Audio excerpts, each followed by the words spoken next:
पिंपरी चिंचवड गुन्हे शाखा युनिट 3 चे चेन स्नॅचिंग व सोनसाखळी चोरीच्या प्रकरणी एकूण 15 गुन्हे उघडकीस आणले. आरोपी अक्षय राजा शेरावत, रुपी बद्दीमान नानवत, अरमान प्रल्हाद नानवत आणि सोन फिरोज गडदावत यांना ताब्यात घेतले आहे.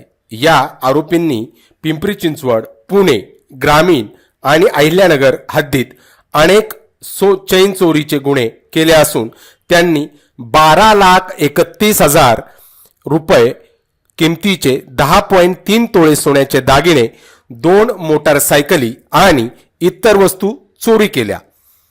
2025च्या मे महिन्यात सुपा अहिल्यानगर येथे आरोपींनी सोनसाखळी चोरी करताना महिलेला रोडवर पडून मृत्यू झाल्याचा संदोष मनुष्यवधाचा गुन्हाही उघडकीस आला.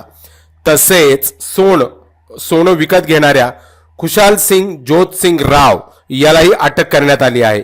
यामुळे पोलीस आयुक्तालयाने चेन स्नॅचिंग प्रतिबंधासाठी कडक कारवाई केली आहे. धन्यवाद.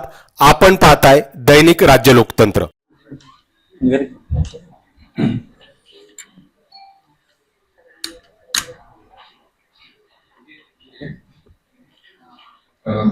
पिंपरी चिंचवड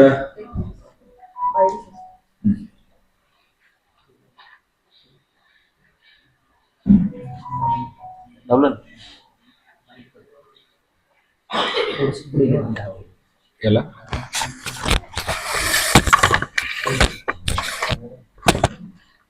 ठीक आहे.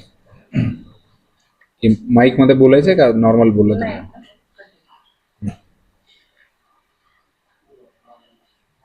आपलं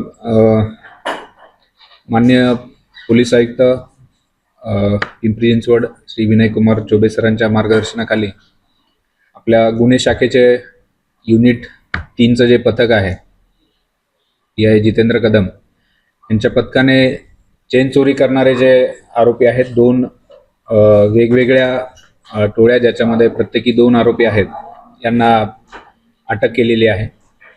या दोन्ही टोळ्यांकडनं एकूण 15 गुन्हे उघडकीस आलेले आहेत.